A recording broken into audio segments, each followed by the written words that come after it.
നമ്മളെ ഈ 2015-ലാണല്ലോ ഈ വീട് നിർമ്മിച്ചത്. അപ്പോൾ അതിനുശേഷം ഈ വീട്ടിൽ എന്തെങ്കിലും നേട്ടങ്ങളോ കോട്ടങ്ങളോ ഉണ്ടായിട്ടുണ്ടെങ്കിൽ ദയവായി ഒന്ന് വെളിപ്പെടുത്തണമെന്ന് അപേക്ഷിക്കുന്നു. ആക്ച്വലി നമ്മൾ 2012-ലാണ് മാഷിനെ പരിചയപ്പെടുന്നത്. അന്ന് ഇദ്ദേഹത്തിന് വീട് പണിയുക എന്നുള്ളൊരു മനസ്സിൻ്റെ ഒരു കോണി പോലും ഇല്ല, ഒരു പുതിയ വീട് എന്നുള്ള ഒരു കോൺസെപ്റ്റ് ഇല്ലായിരുന്നു.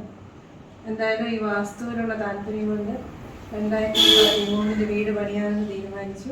അത് നമ്മൾ പണിത് 2015 കംപ്ലീറ്റ് ചെയ്തു.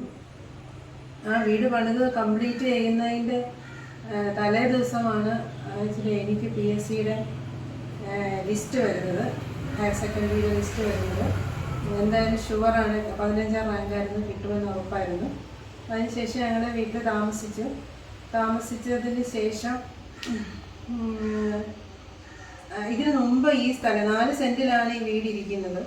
പക്ഷെ ഇതിനു മുമ്പ് ഈ സ്ഥലം കണ്ടിട്ടുള്ളവർ പിന്നീട് ഇവിടെ വരുമ്പോൾ പറയുന്നത്, എങ്ങനെ ഈ സ്ഥലത്ത് ഇതുപോലെ ഒരു വീട് എങ്ങനെയാണ് സാധിച്ചത്, ഇത്ര വായു സഞ്ചാരവും വെളിച്ചവും ഒട്ടും കൺജസ്റ്റഡ് അല്ലാത്തൊരു വീട് എന്ന് ഇതിനു മുമ്പ് കണ്ടിട്ടുള്ളവർ പലരും അത്ഭുതപ്പെട്ട് പറയാറുണ്ട്. അതുപോലെ തന്നെ പുതിയതായിട്ട് വരുന്നവരും വളരെ ഇഷ്ടപ്പെട്ടിട്ടാണ് ഈ വീട് കണ്ട് വളരെ ഇഷ്ടപ്പെട്ടിട്ടാണ് പോകുന്നത്. പിന്നെ ഇവിടെ താമസിച്ചതിന് ശേഷം ശരിക്കും പറയുകയാണെങ്കിൽ ഞങ്ങൾ ദൈവത്തിൻ്റെ അനുഗ്രഹം കൊണ്ടെന്ന് പറയാം, ഒരു ദിവസം പോലും ഒരു അസുഖമായിട്ട് ഞങ്ങൾ വീട്ടിൽ നിന്ന് ആരും ഒരു ഹോസ്പിറ്റലിൽ കിടക്കേണ്ട ഒരു സാഹചര്യം ഇതുവരെ ഉണ്ടായിട്ടില്ല. പിന്നെ വളരെ സമാധാനത്തോടുകൂടിയാണ് ഞങ്ങളിവിടെ ജീവിക്കുന്നത്. പിള്ളേരൊക്കെ അത്യാവശ്യം പഠിക്കും.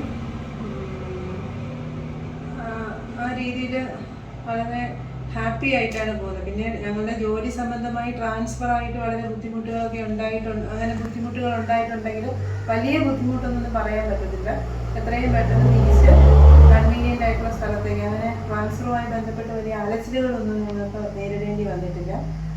ആകെ ഒരു ബുദ്ധിമുട്ട് ഞങ്ങൾക്ക് വന്നിട്ടുള്ളത് ഈ കഴിഞ്ഞ മഴ സമയത്ത് പുറകിലത്തെ ഒരു മതിൽ ജസ്റ്റ് ഒന്ന് ഇടിഞ്ഞു പോയി. പക്ഷെ ഞങ്ങളത് വിചാരിക്കുന്നത് ഞങ്ങൾക്ക് ആർക്കും ഹോസ്പിറ്റലിലോ ഒന്നും കിടക്കേണ്ടി വന്നിട്ടില്ല, അതെല്ലാം മാറിപ്പോയതായിരിക്കും. ചെറിയൊരു ബുദ്ധിമുട്ട്, കുറച്ച് പൈസ ചിലവായി, അത് മാത്രമേ ഇവിടെ താമസിച്ചതിന് ശേഷം അങ്ങനെ ഒരു ബുദ്ധിമുട്ട് എന്ന് നമുക്ക് പറയാനുണ്ട്. അത് വളരെ കാലത്തെ സംഭവിച്ചതാകുമോ? നേരത്തെ ഇടിഞ്ഞുകൊണ്ടിരുന്ന ഒരു സ്ഥലം തന്നെ ആയിരുന്നു. പിന്നെ ഈ കണ്ടിന്യൂസ് ആയിട്ടുള്ള മഴയിൽ എല്ലാ സ്ഥലങ്ങളിലും പ്രശ്നം ഉണ്ടായിട്ടുണ്ടല്ലോ, അതുപോലെ ഒരു പ്രശ്നമേ ഉള്ളൂ. പക്ഷെ അത് വലിയ ഭീകരമൊന്നും ആയിരുന്നില്ല. അത് ഇടിഞ്ഞു വീണ് പിറ്റേ ദിവസം പോലും മഴ നിന്ന് നമുക്ക് കൺവീനിയൻ്റ് ആയിട്ട് അത് കയറ്റാനും പറ്റും. പഴയ മതിലായിരുന്നു, പഴയ മതിൽ കെട്ടിയത് അച്ഛൻ കെട്ടിയ മതിലാണ്. എത്ര വർഷമാകും? അവ കിട്ടിയ ഒരു 20 വർഷം. 20 വർഷത്തിന് മുന്നേ കെട്ടിയ മതിൽ, അതിന്റെ പേര് ക്ഷയം ഉണ്ടായിരിക്കാം അല്ലേ? അതെ. പിന്നെ നമുക്ക് ഈ സാമ്പത്തികമായിട്ട് എന്തെങ്കിലും ബുദ്ധിമുട്ടുകളോ? സാമ്പത്തികമായിട്ട് ഞങ്ങൾക്ക് ഇതുവരെയും ഇവിടെ വന്നതിന് ശേഷം അങ്ങനെ ബുദ്ധിമുട്ട് എന്ന് പറയാൻ മാത്രം ഉണ്ടായിട്ടില്ല. വീട് പണിത് ആദ്യത്തെ കുറച്ച് ദിവസങ്ങളിൽ കുറച്ച് മാസത്തേക്ക് ടൈറ്റ് ആയിരുന്നു. പക്ഷെ ആ സമയത്ത് അപ്രതീക്ഷിതമായി ഞങ്ങൾക്ക് തരാനുള്ളവര് പൈസ കൊണ്ടുവന്ന് തന്നതുകൊണ്ട് ഞങ്ങളുടെ കയ്യിൽ അപ്പോൾ പൈസ പെട്ടെന്ന് റെഡിയായി വന്നു. ബാങ്കിൽ നിന്ന് ലോണൊക്കെ എടുത്തെല്ലാം അടച്ചു തീർക്കാൻ സാധിച്ചു. സ്ഥലം വിളിച്ച് വിൽപ്പന നടന്നു. അങ്ങനെ പെട്ടെന്ന് ആ കാര്യം സാധിച്ചു. പിന്നെ ഇവിടെ വന്നതിന് ശേഷം വേറെ എന്തെങ്കിലും വസ്തു വാങ്ങുകയോ അങ്ങനെ വല്ലതും ഉണ്ടായിട്ടുണ്ടോ? വസ്തു വാങ്ങൽ നടത്തിയിട്ടുണ്ട്. വസ്തു വിൽപ്പന നടത്തി വാങ്ങി കട തീർക്കി ബാക്കി വന്ന പൈസ കൊണ്ട് വസ്തു വാങ്ങുകയും ചെയ്തു. അതൊന്നും നഷ്ടപ്പെട്ടിട്ടില്ല, നഷ്ടമൊന്നുമില്ല, നേട്ടങ്ങൾ ഉണ്ടായിട്ടുള്ളൂ. എല്ലാം കൊണ്ടും അനുഗ്രഹമാണ്. മാഷിന്റെ അനുഗ്രഹം കൊണ്ട്, മാഷിയാണ് അനുഗ്രഹമല്ല, ദൈവാനുഗ്രഹവും അതോടൊപ്പം നമ്മുടെ കർമ്മഫലവും അല്ലേ? പിന്നെ പിള്ളേരെ വിദ്യാഭ്യാസം നോക്കുമ്പോൾ 3 പേരും നന്നായിട്ട് പഠിക്കുന്നുണ്ട്. അതിനെപ്പറ്റി പറയാനില്ല.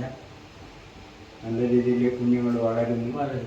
നമ്മുടെ ആഗ്രഹത്തിനൊത്ത് കുഞ്ഞുങ്ങൾ വളരുന്നു, അതേപോലെ പഠിക്കുകയും ചെയ്യുന്നു ഇല്ലേ? അതൊരു അനുഗ്രഹമാണല്ലോ.